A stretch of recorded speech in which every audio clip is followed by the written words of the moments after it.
Voici maintenant dans la cinquième et dernière étape de ce calendrier Excel.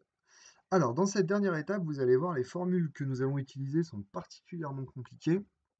Je vous invite à mettre la vidéo sur pause si vous en avez besoin. Et dans le cas contraire, vous aurez les formules qui seront copiées dans les cellules que j'ai enregistrées directement. Comme ça, vous n'aurez plus qu'à faire un copier-coller si vraiment vous avez fait la même présentation que celle que j'ai fait dans cette vidéo.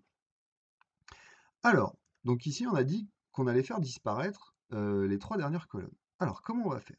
Dans un premier temps, je vais avoir besoin de la fin du mois. Donc, je vais taper fin de mois. Et pour cela, on a une formule très simple qui s'appelle fin.mois. J'ouvre ma parenthèse. Je vais sélectionner le mois dont j'ai besoin. Je mets point virgule 0 et je valide. Je vais aller dans format de cellule. Je vais mettre la date. Et ici, comme vous pouvez le constater, j'ai bien la fin du mois qui me concerne. En l'occurrence, pour février, c'est bien le 22. Par souci de facilité, je vais sélectionner toutes mes colonnes et je vais garder la fin du mois. Je vais masquer tout le reste pour un souci de facilité pour taper mes formules. Alors, en fait, on va modifier simplement les trois dernières colonnes. La première qu'on va modifier, c'est la colonne AD16 qui nous affiche la date du 29. La petite modification qu'on va faire, c'est on va utiliser une fonction si. Donc, je vais mettre juste après le égal, et je vais faire si AC16 plus 1. Alors, je vais simplement le copier avec un CTRL-C. Et je vais mettre plus grand que la fin du mois. Si c'est le cas, point virgule, valeur si vrai, tu ne me mets rien. Donc, je vais mettre simplement des guillemets. Valeur si faux, CTRL-V, AC16 plus 1. Je ferme ma parenthèse. Qu'est-ce que ça veut dire? Ça veut dire que tout simplement, si la valeur que tu devais m'afficher en mettant le jour précédent plus 1 dépasse la fin du mois, alors tu ne m'affiches rien. Sinon, tu m'affiches le date. Je copie cette formule vers la droite. Alors attention, j'ai oublié un petit détail. J'ai oublié de figer ma colonne, qui se trouve ici, avec un $. Donc je copie ma formule vers la droite. Alors, pas de panique si vous avez des valeurs qui s'affichent.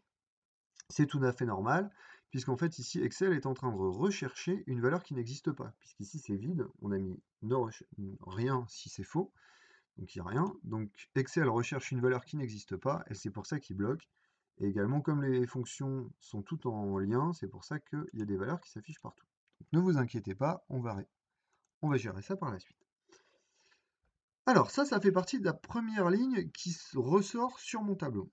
Alors, pour qu'elle ressorte correctement, je vais simplement mettre un si erreur, puisqu'en l'occurrence, ou la date s'affiche ou elle ne s'affiche pas, ou en erreur.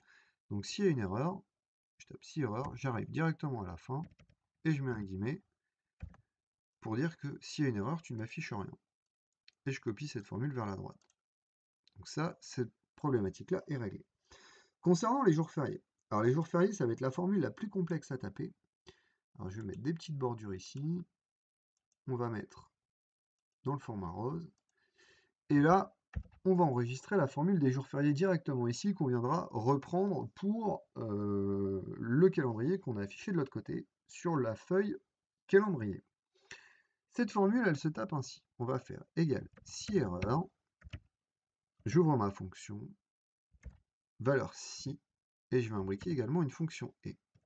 Donc, si et, alors là, ça va être très simple, on va faire AC16 plus 1 est plus petit ou égal à B23, C24, pardon, il est là. Donc si cette valeur-là, AC16 plus 1, si ça devait s'afficher ici, c'est plus petit ou égal à la fin du mois. Ma deuxième valeur logique, c'est que, souvenez-vous, dans la formule qu'on avait fait, on avait mis que ici, AD18, s'il y avait un férié, il affichait vrai. Je vais mettre si AD18 égale vrai. Je ferme ma parenthèse. Dans ces cas-là, si ces deux valeurs sont vraies, j'ouvre mes guillemets et je tape férié. Fermez les guillemets. Valeur si faux, je vais mettre ici, ça sera plus simple pour vous à lire.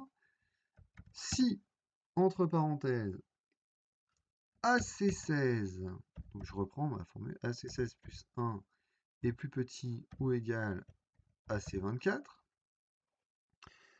Si c'est le cas, valeur si vraie, alors tu me mets simplement un espace. Ça veut dire qu'il n'y aura pas forcément de jour férié affiché, mais tu me mets un espace.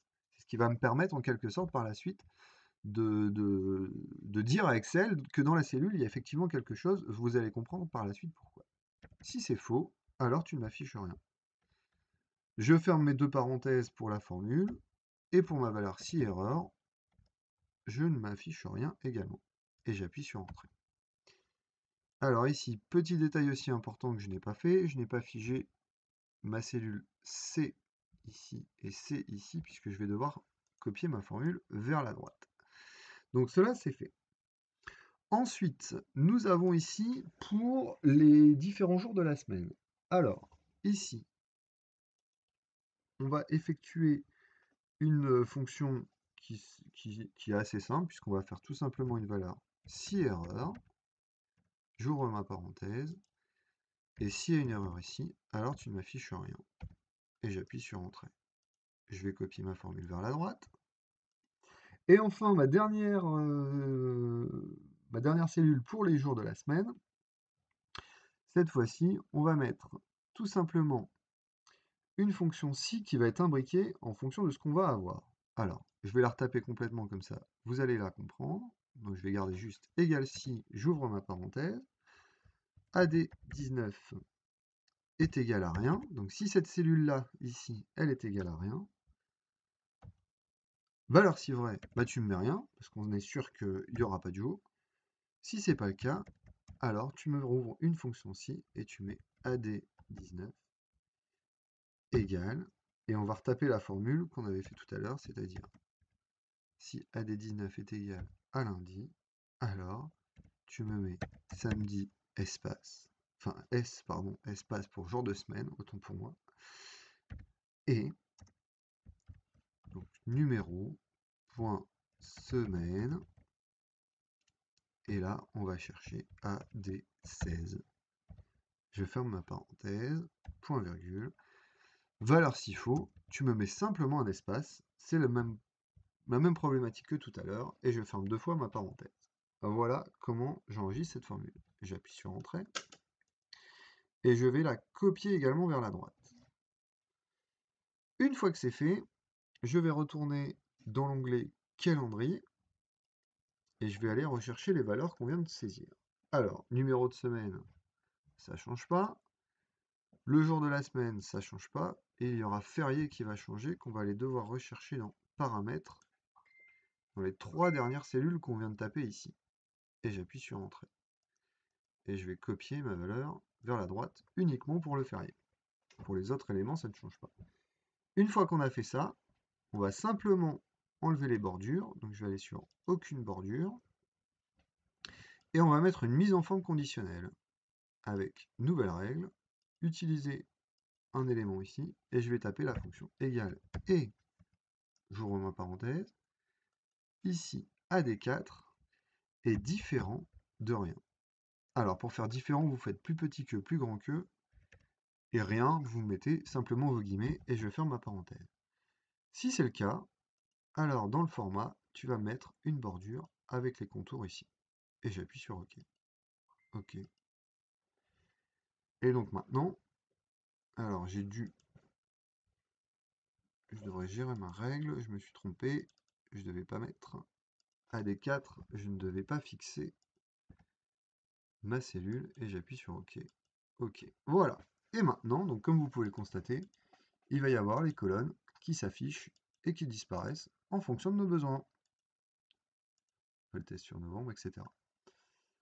Voilà, la création de ce calendrier automatique est maintenant terminée. J'espère que mes vidéos vous auront plu et je vous dis à bientôt pour de prochaines vidéos.